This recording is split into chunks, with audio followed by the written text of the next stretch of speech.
my first ever boyfriend of 6 months, loved the ass. He liked to rest his hand on the small of my back and stroke down the satin-smooth skin until the high, round cut of it was cupped in his palm. Mama had always said I was lucky. My ass came from my back on a steady slope, not jutting out assertively like so many of my aunties did. And Frederick enjoyed that incline, resting his hand along it when we were watching Netflix or falling asleep on his double. I think the ass might have been the only thing he actually liked about me, in the end. I'm not coming with you. I hoisted my duffel bag higher onto my shoulder, giving my soon-to-be ex-boyfriend an appraising look. Frederick looked sheepish, leaning against his perfectly parallel-parked Lexus with his hands shoved into his pockets and his gaze directed determinedly into the distance. He was the kind of guy whose fashion sense swung dramatically between runway sharp and basement dweller sloppy. And today, in his sun-bleached high school debate tee and raggedy sweats, he was flagrantly going for the latter.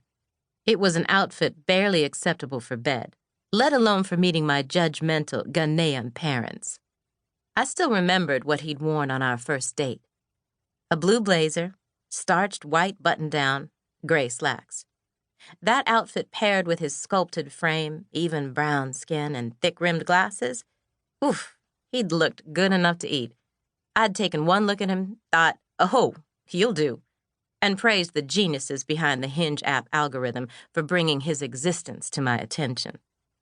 Everything about the way he presented himself in public was so deliberate, and once upon a time, that effort had been attractive to me. But now, I knew with certainty that he had specifically chosen this monstrosity of an outfit to signal to me that I would be driving to Naperville alone. He'd probably spent 30 minutes hunting down the rattiest tee in his dresser just to get the point across. He would have done better to spit at my feet. Clearly, I said with a defeated sigh. So what are you doing here then? We both knew the answer to that question. After all, Frederick had been playing the nice guy game for weeks now. The one little boys play when they want to break up with their perfectly fine girlfriends, but don't want to bear the responsibility of hurting her feelings, and so drag things out and misbehave until the girl loses patience and breaks it off first. And he'd played it so well, responding to my complaints about my step exam, a.k.a. every medical student's white whale. You get to take it one time, and if you pass, you're stuck with your score forever.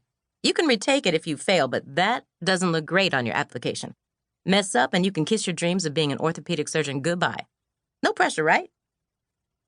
With a half-hearted, that sucks, commenting at large on how hot he found women who looked nothing like me, finding reasons to be too busy to see me that somehow were not present for his boys. He'd been mean when all he'd had to be was honest. And my dumb ass had allowed it.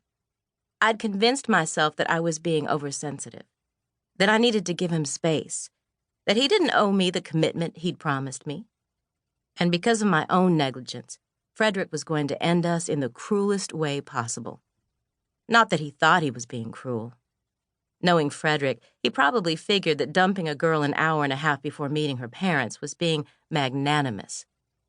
I need to do it to her face, he'd probably told himself. That's what a good guy would do.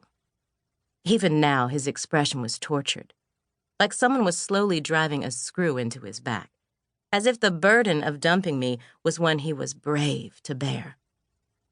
I'm sorry, he said. He looked me up and down like he couldn't help himself. You look great. In contrast to his shabby outfit, I had chosen a dress that I knew he would like. Midi length and navy, classy, conservative, but form-fitting, so that everyone in the vicinity would know Frederick's girl had body. But physical attraction had never been our problem, had it? Thanks, I said. I crossed my arms, waiting for him to gather his nerve. Frederick mirrored my stance, avoiding my gaze as the silence thickened. Eventually, he cleared his throat. You know, I really was touched when you asked me to come to meet your parents, he started. It was nice to know that you wanted me to see you with your tribe. His delivery felt rehearsed. To keep listening to this audiobook, I've left you a link in the description so you can do it, at no cost thanks to Audible's 30-day free trial.